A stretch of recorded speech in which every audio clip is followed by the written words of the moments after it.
عورتوں کی باعث کے متعلق بات گزرے ہیں۔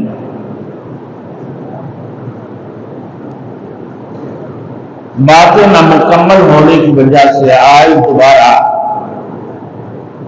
یا ایھا النبی اذا جاءک المؤمنات سے شروع کر لو، آیات نمبر 12 کا 13۔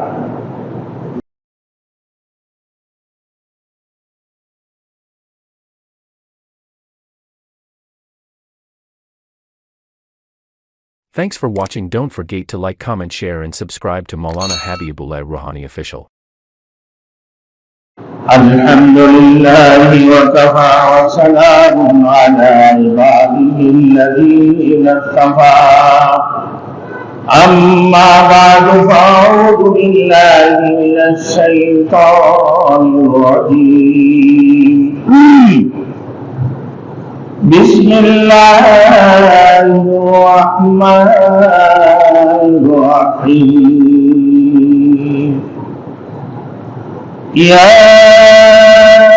أيها النبي إذا جاءك المؤمنات يبايعنك على أن لا يشركن بالله شيئا ولا يسرقن ولا يزنين ولا يقتلن أولادهن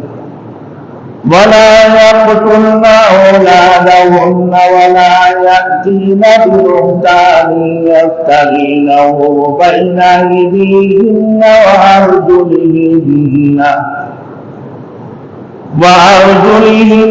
ولا يعصينك في معروف فبايعهن واستغفر لهن الله، إن الله غفور رحيم۔ صدق الله المولانا العظيم۔ میرے محترم دوستوں اور میرے بزرگوں، پچھلے جمعہ کو عورتوں کی باعث کے متعلق بات گزرے ہیں۔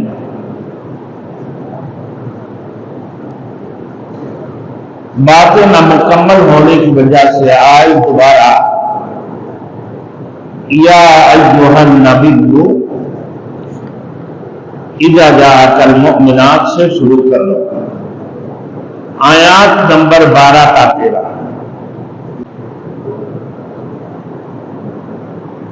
میرے دوستوں،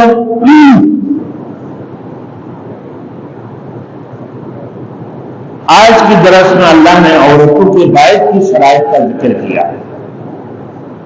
سورۃ الفتح میں گزر چکا ہے کہ حدیبیہ کی مقام پر مردوں نے حضور صلی اللہ علیہ وسلم کی ہاتھ پر بیعت کی تھی، مگر اب عورتوں سے بیعت لینے کا قانون بیان ہو رہا ہے۔ اگر عورتیں مذکورہ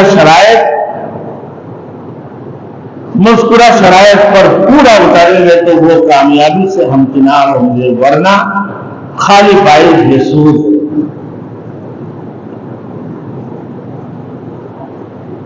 تو پہلے نمبر باتیں آج کی آیات نمبر 12 کا 13 میں عورتوں کی یہ بیعت کے متعلق یہ بیعت کی قسمیں، اس کے بعد مرشد کامل کی اوصاف، پھر ناقابل بیعت کی عورتوں کی بیعت کی یہ شرائط، عورتوں سے بیعت کا طریقہ اور مغضوب علیہ سے دوستی کی ممانعت۔ اب میرے دوستوں،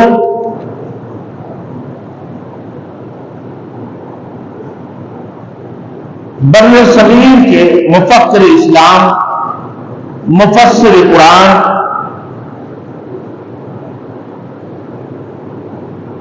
پیر و مرشد کامل حضرت شاہ ولی اللہ محدث دہلوی رحمۃ اللہ علیہ 22 سے متعلق القول الجمیل نامی ایک کتاب تحریر فرمائی، جس میں بیعت کی مختلف شرائط اور اس کی ذکر اور اس کی کرنے کا طریقہ بیان کیا گیا۔ پہلی بات تو یہ ہے کہ بیعت نہ فرض ہے نہ واجب ہے، بلکہ وہ سنت ہے۔ حضور صلی اللہ علیہ وسلم کی زمانہ مبارک اور خالی قرون میں بیعت کرنے کا طریقہ رائج ہے۔ ہاں، اگر کوئی شخص ایمان کی تمام صفات پوری کرتا ہے مگر کسی کی بیعت نہیں کرتا تو اس پر کوئی اعتراض نہیں کیا جا سکتا۔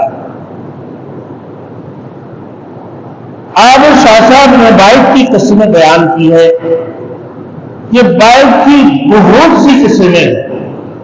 حضور صلی اللہ علیہ وسلم کی زمانہ مبارک میں ایک بیعت الاسلام تھی، ایک بیعت الاسلام کہلاتی تھی۔ یہ وہ بیعت تھی جو کوئی شخص کوئی غیر مذہب کو چھوڑ کر اسلام میں داخل ہونا چاہتا تھا، حضور صلی اللہ علیہ وسلم کی بعد میرے دوستوں بیعت کی خلافت ہوئی تھی۔ اس کے ذریعے لوگ احکام الہی کی انجام دہی اور خلیفہ کی پیروی کا اقرار کرتے تھے۔ ہر خلیفہ کی انتخاب پر بیعت ہوتی رہی۔ اس کے علاوہ ایک بیعت ہجرت تھی۔ بیعت ہجرت ہوتی تھی جس کے ذریعے لوگ اقرار کرتے تھے کہ وہ اللہ کے راستے میں ہجرت کریں گے۔ حضور صلی اللہ علیہ وسلم کی زمانہ مبارک میں جہاد کے لیے بھی بیعت ہوتی تھی۔ حضور صلی اللہ علیہ وسلم سے تقویٰ اور سنت کی اتباع کی بیعت بھی ثابت ہے۔ اسی طرح ارکان اسلام کی پابندی کرنے کے لیے بیعت بھی نبی علیہ السلام سے ثابت ہے۔ ارکان اسلام کی پابندی کرنے کے لیے کلمہ، نماز، زکوٰۃ، حج اور زکوٰۃ، یہ پانچوں ارکان اسلام ہیں۔ اسی کے اوپر پابندی کرنے کے لیے بیعت بھی نبی علیہ السلام سے ثابت ہے۔ اور بعض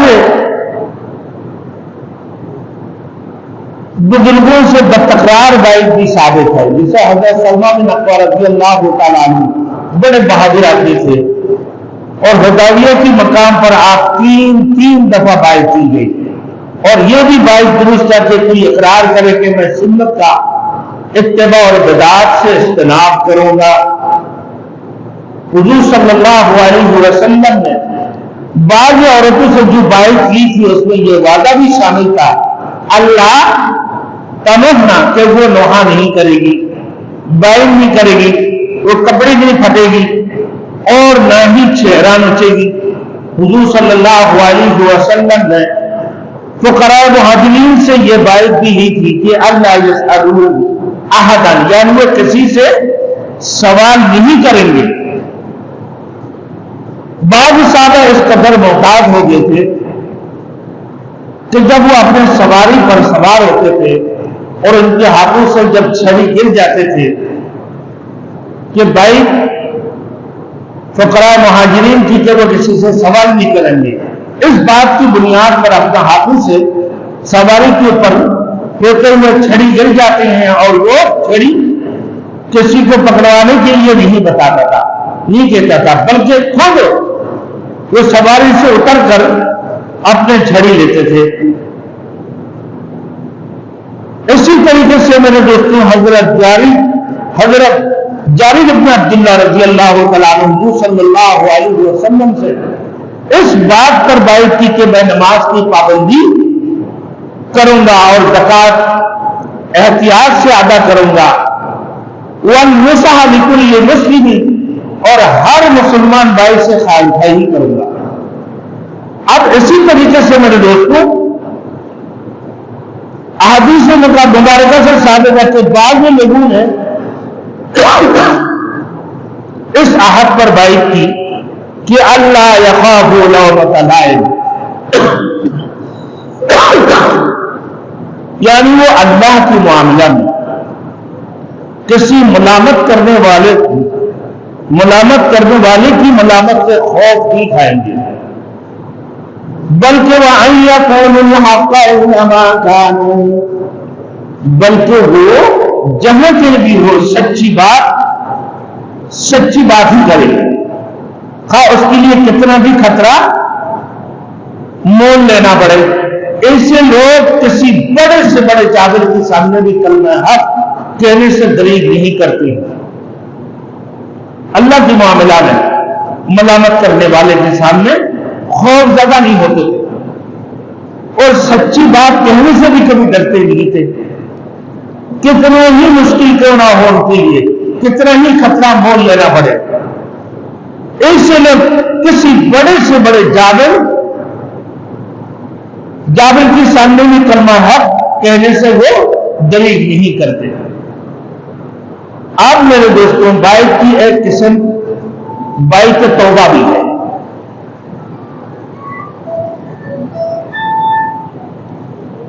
بائت کی ایک قسم بائت توبہ ہے۔ اگر کوئی شخص کسی گناہ میں ملوث ہو جاتا ہے اور وہ پھر کسی مرشد برحق کے پاس جا کر اقرار کرتا ہے کہ میں اپنے کردہ گناہ سے توبہ کرتا ہوں اور آئندہ اسے گناہ نہیں کروں گا، تو یہ بھی درست ہے۔ اور بہت سے لوگ یہ بائت بھی کرتے ہیں کہ جس سے وہ فائدہ ہوتا ہے کہ اس کے علاوہ ایک بائت تبرک بھی ہے۔ بعض والدین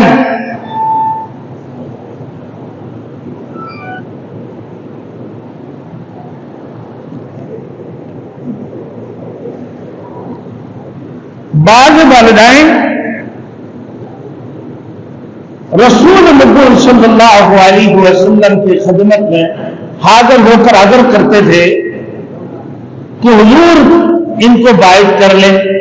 آپ علیہ السلام ان کی سرپرست، ان کی سر پر دست شفقت پھیر دیتے اور بعض سے تبرکاً بائت بھی لیتے تھے، جیسے حضرت عبداللہ بن جبیر رضی اللہ عنہ کے بارے میں آتا ہے کہ ان کی والدین رسول مقبول صلی اللہ علیہ وسلم کے پاس جب ان کی 7-8 سال عمر تھے، رسول مقبول صلی اللہ علیہ وسلم کی خدمت میں پیش کیا تو آپ نے برکت کے لیے ان سے بائت کی، اور اس قسم کی بائت بھی حضور صلی اللہ علیہ وسلم سے ثابت ہے۔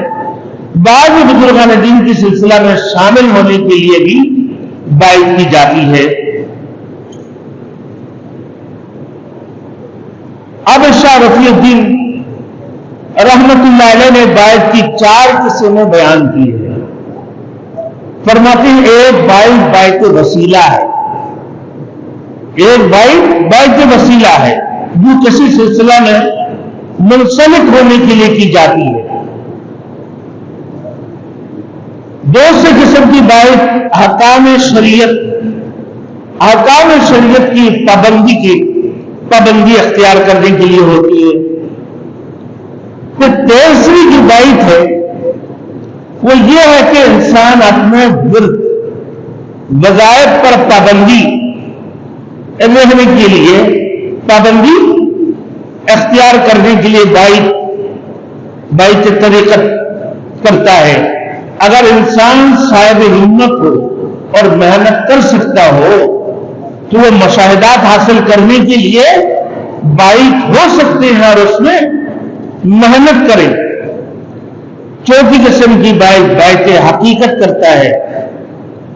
میرے دوستوں، اب شاہ ولی اللہ محدث دہلوی رحمت اللہ علیہ مرشد کامل کی اوصاف بیان فرما رہے ہیں۔ مرشد صحیح معنوں میں حقیقی پیر کون ہے، مرشد کامل کون ہے، ان کی کیا اوصاف ہے، ان کے اندر کون سی صفات ہونا چاہیے پیر ہونے کے لیے اور بائت کرنے کے لیے، اور جن کے اندر وہ صحیح معنوں میں یہ صفاتی معنی موجود نہ ہو تو ان سے بائت نہیں ہونا چاہیے۔ ایک نمبر بائت کی اوصاف یہ ہے جو اللہ کی کتاب اور رسول کی حدیث کے علم رکھتا ہو، یعنی عالم دین بھی ہو جو کتاب اللہ اور سنت رسول کی علم رکھتا ہو، اور اس نے استاد سے تعلیم حاصل کی، اور اگر یہ نوبت نہیں آئے تو کم از کم اہل علم کے پاس بیٹھ کر ان سے سن کر کتاب اور سنت کا علم حاصل کیا ہو۔ اگر کسی نے ان میں سے کسی ذریعے سے بھی علم حاصل نہیں کیا تو اس کی ہاتھ پر بائٹ کرنا درست نہیں ہے۔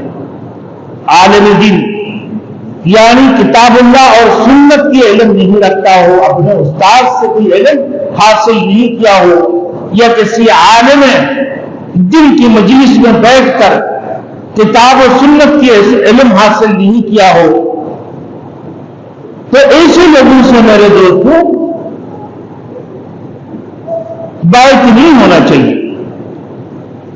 اب دوسری نمبر فرماتے ہیں کہ بیعت کی یہ دوسری شرط یہ ہے کہ بیعت کنندہ میں عدالت اور تقوی پائی جائے، یعنی وہ فاسق نہ ہو، وہ فاجر نہ ہو، تقوی کے خلاف بھی کام نہ کرتا ہو، گناہ کبیرہ اور گناہ صغیرہ سے بھی اجتناب کرتا ہو، اپنے آپ کو بچاتا ہو گناہ کبیرہ سے۔ اور میرے دوستوں یہ تو دوسری شرط کیا کہ عدالت تقوی پائے جائے، فاسق نہ ہو، تقوی کے خلاف کوئی کام نہ کرتا ہو، گناہ کبیرہ سے اجتناب کرتا ہو۔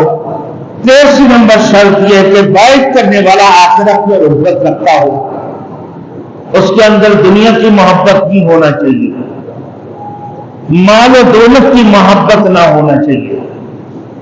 وہ بیعت کے قابل، اگر وہ دنیا سے بے رغبت نہ ہو، آخرت سے رغبت نہ رکھتا ہو، تو ایسے شخص بھی بیعت کے قابل نہیں۔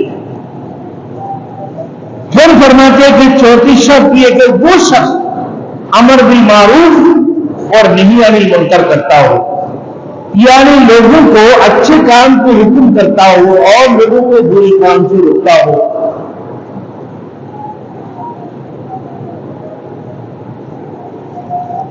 اب میرے دوستوں پانچویں شرط کی اس نے یہ طریقہ مشائخ اور بزرگان دین سے سیکھا ہو، نہ کہ خود بخود پیر بن کر بیٹھ گیا ہو، خود بخود پیر بن کے نہ بیٹھ گیا ہو۔ اگر یہ کسی شخص میں پائی جائے تو اس کی ہاتھ پر بیعت کرنا درست ہے۔ ایک نمبر شرائط، دوسری نمبر، تیسری نمبر، چوتھی نمبر، یہ 5 شرائط اس کے اندر موجود۔ اگر پہلی نمبر میں نے بتا دیا کہ عدالت اور تقوی ان کے اندر پائے جائے، فاسق اور فاجر نہ ہو، جھوٹ بولتا، ہمیشہ گناہ کبیرہ سے اجتناب نہیں کرتا ہو، میرے دوستو سنت کے خلاف، تقوی کے خلاف کام کرتا ہو، تو ایسے لوگوں سے بیعت نہیں ہونا چاہیے۔ دوسری نمبر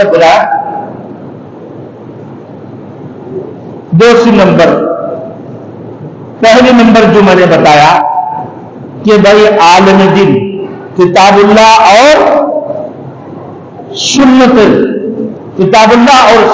کی علم رکھتا ہو، یعنی قرآن حدیث کے، یا اپنے استاد سے سیکھا ہو، تعلیم حاصل کیا ہو۔ اگر یہ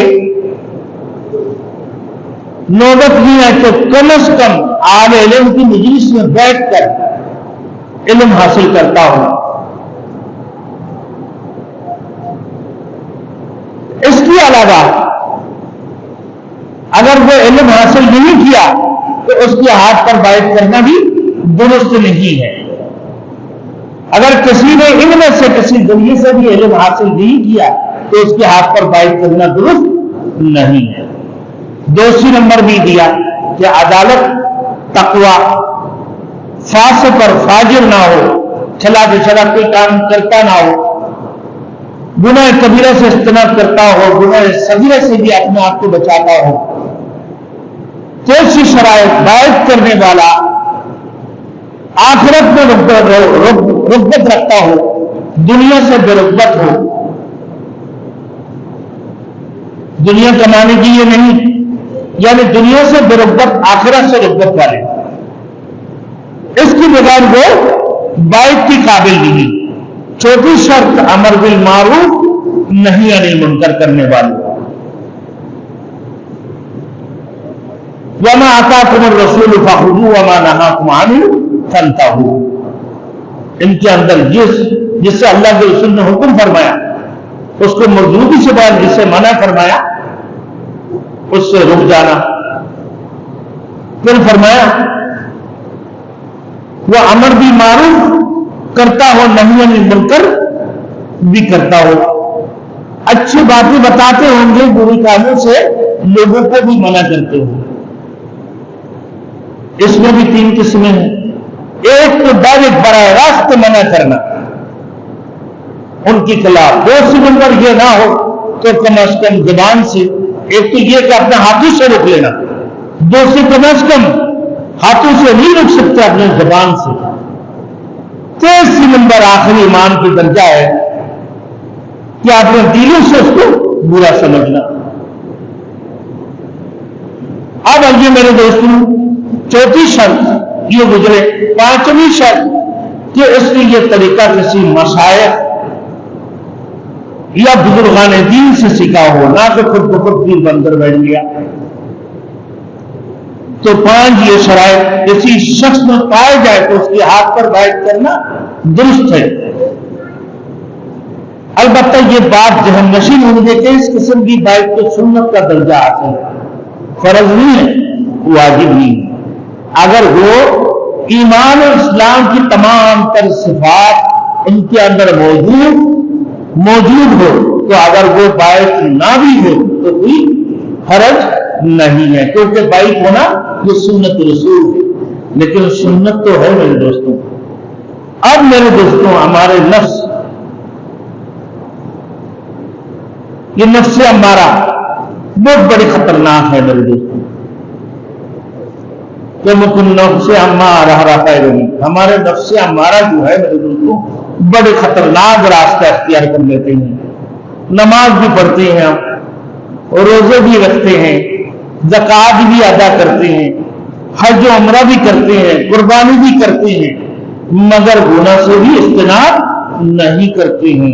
گناہ کبیرہ بھی کرتے رہتے ہیں، خلاف شرع کام بھی کرتے رہتے ہیں، نہ جھوٹ بھی بولتا ہے، قتل بھی کرتا ہے، ڈاکہ بھی ڈالتا ہے، غیبت بھی کرتا ہے، چغلخوریاں بھی کرتا ہے، سود بھی کھاتا ہو میرے دوستو، تو اس نماز سے، اس روزے سے تمہیں کیا فائدہ؟ وہ حج اور عمرے سے کیا فائدہ ہے؟ ایک بندہ 2 نمبری پیسے سے اگر حج اور عمرہ کر لی تو اس کی حج ہو گئی، 2 نمبری پیسے سے وہ اگر میرے دوستو قربانی کر لی تو اس کی قربانی ہو گئی؟ نہیں، یہ تقویٰ کی حصوں میں نہیں ہے میرے دوستوں۔ آپ دیکھیں، اسی وجہ سے فرماتے ہیں کہ بیعت بھی رسول کی سنت ہے، فرض واجب تو نہیں ہے، مگر آپ کی نفس امارہ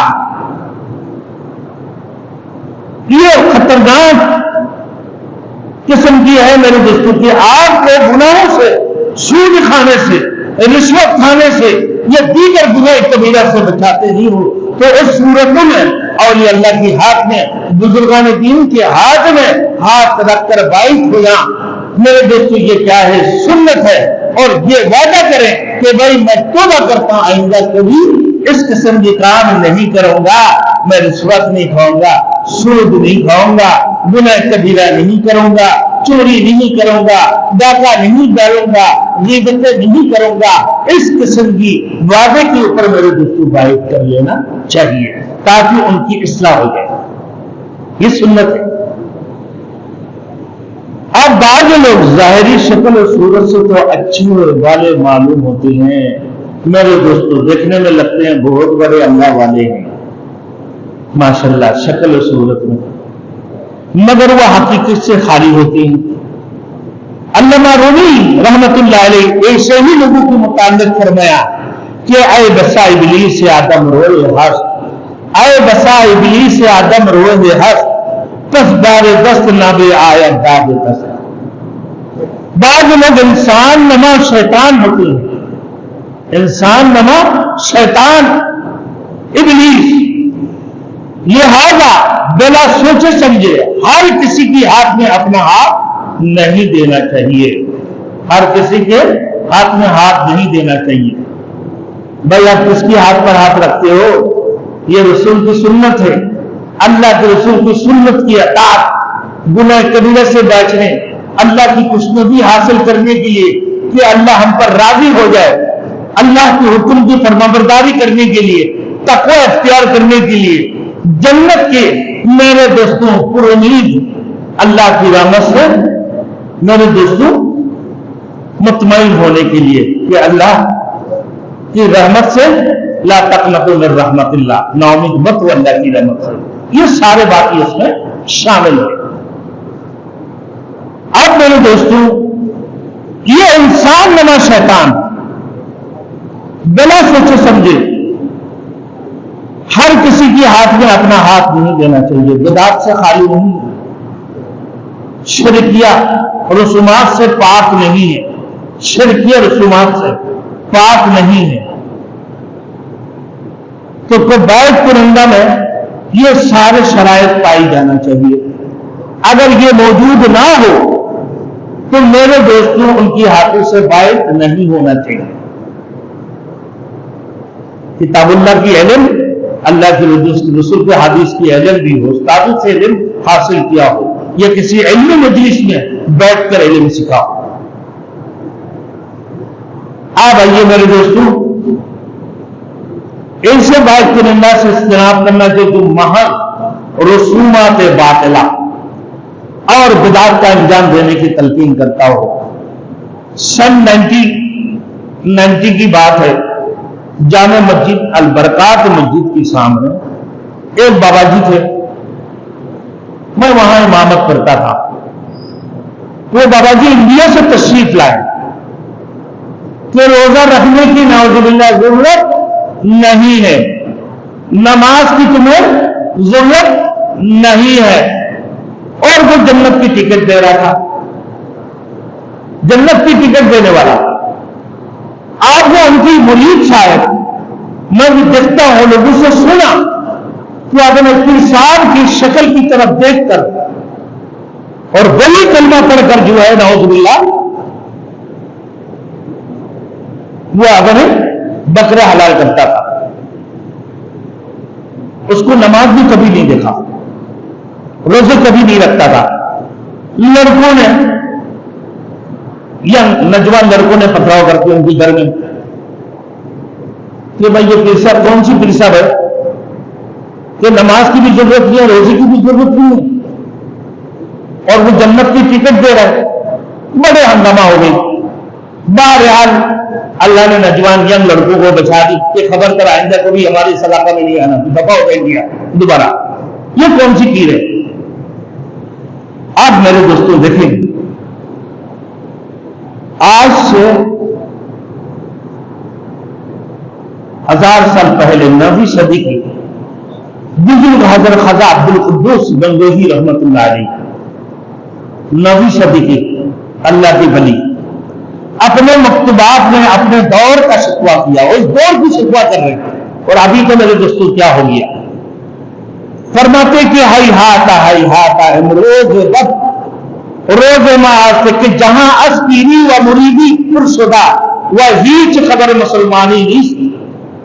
یعنی افسوس آج ہمارا زمانہ کتنا برا ہے کہ جہاں پیری مریدی سے بھرا ہوا ہے مگر مسلمانی کی کسی کو خبر نہیں ہے، مسلمانی کی خبر نہیں ہے. کوئی نہیں جانتا کہ ایمان، اسلام اور دین کیا ہے. اور ایک جگہ فرماتے ہیں کہ افسوس آج ہمارے مدثری کا یہ عالم ہے کہ پیری مریدی بت پرستی اور خود پرستی، بت پرستی اور خود پرستی آئیے بن چکی. اور درویشی لقمہ فروشی، درویشی اللہ کا ولی بن رہا ہے کھانے پینے مال بنانے کے لیے، کھانے پینے اور